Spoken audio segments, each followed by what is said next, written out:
Hello everyone. It's been a while since I've done a video, and I just want to get on here and talk about the list, the transplant list. I've had a lot of questions about it, and it's also one of the things that I was most unaware of when I started this process. But I want to start this by saying how thankful I am for the support I've received since I started doing the videos, since my wife started posting video stuff on Facebook. We just received so much support, so much love, prayers, and very generous donations that has really helped us out.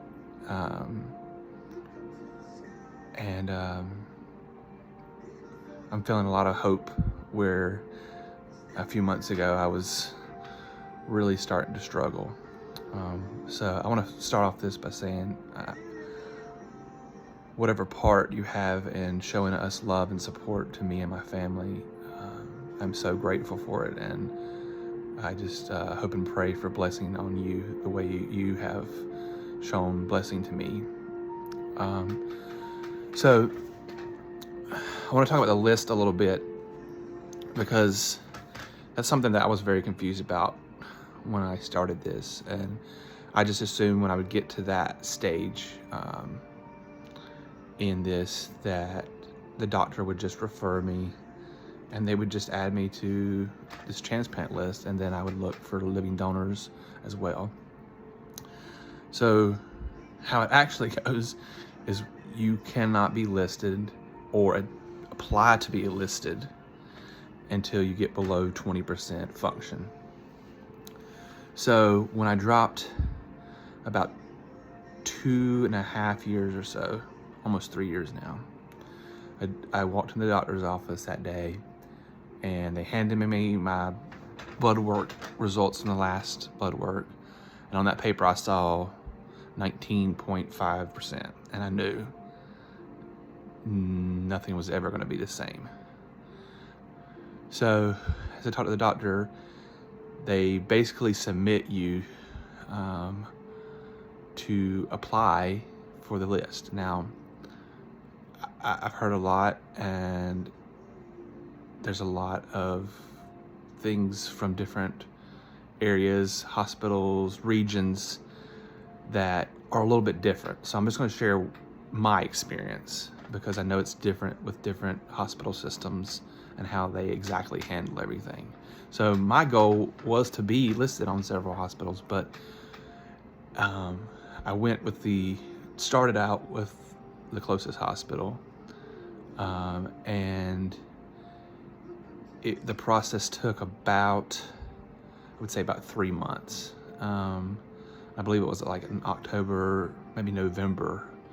So I hit my deductible for that year, so things are discounted, and so I wanted to get as much as I could done before that. So between that end of that year and to the beginning of the next year, I went through multiple testing, blood work, doctor's visits, CT scan, EKG, interviews, because they're checking your physical and mental health to see if you're a candidate for an organ. Kidneys are very valuable. They're the most difficult organ to get. The average wait time is about 5 years. And so they're a very precious organ and entity, and they're just not handed out flippantly. Many people die every day waiting to get a kidney. So it's got to be a very stringent process. So by the time I got through the initial listing process and went on the list as inactive, because at the time I was about 16%, they're not going to give me a kidney at 16%, because I'm not technically stage 5 at that point. So they're going to base it on a lot of different factors: blood type, wait time on the list, and each individual person is given a score, and that kidney's given a score. So they try to match up the best match for survivability rates. So after all that was that first year to get just inactive on the list to accrue wait time, it took about 4,000 to 4,500 just to get listed. And then every year, certain visits and testing are needed to be done over again. And every 2 years, there's more. So, and then once this past fall is when I dipped below 15%. I'm currently 11% function at my last visit. So that's considered stage 5. And that's when I went through the process to get to active. And that means if they get an organ that matches, they're going to call me. So between that and then the blood work I have to do once a month that they have to keep on file that mixes with the donor blood, it's probably spent about $10,000 out of pocket just to get listed and stay listed. And as long as I'm listed, I'm gonna keep doing the blood work. Luckily, this current month, I did finally hit my deductible, so my blood work should decrease in cost from the $1,000 to $1,600, which has been the range of how much they cost. So that's going to be a helpful thing. But I will be getting that blood work every month until they find me a kidney, or I find a living donor that matches. So through this current year, I'll have a reduced rate for my insurance. The beginning of the year, I go back and start that process all over again.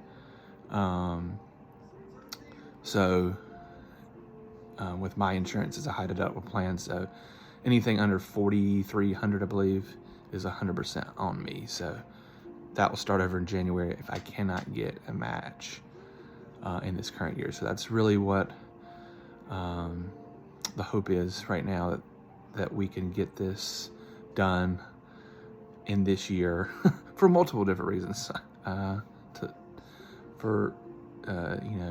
Each day that goes by, though my spirits are higher and though I feel more hopeful physically, at the end of the day, it's like, you're running on that low battery mode.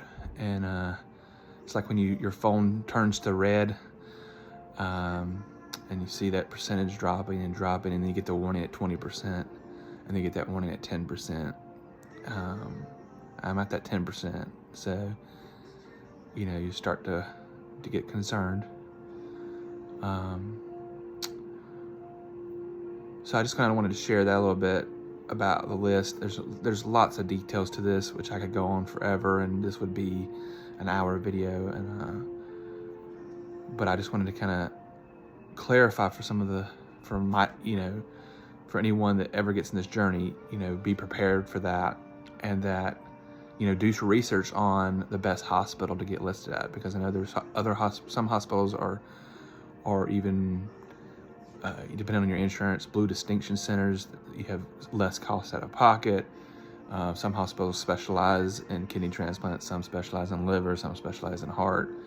And so you just want to do your research if you're ever in these situations, because, it's just not common knowledge out there that what you go through. And, I would love to be at the point where, funds weren't an option, and I can be listed in multiple different regions or multiple different hospitals, because it gives you a slightly better chance to get an organ. But still, the goal is to have a living donor, and it's just the best for the health of that kidney. The statistics show that it just lasts longer. And so I just want to get on here and share a little bit about that, and also share my gratitude for all of the love and support that I've received. It's been tremendous. It's been a burden lifted off of me and my family. We've been dealing with this for 10 years. Over half of my children's lives have been in this. Over half almost half of the time that me and Ashley have been married. So it's a big burden on them. And I just I know that I'm going to deal with this in some way for the rest of my life, but this hurdle right here is the biggest. And I feel like that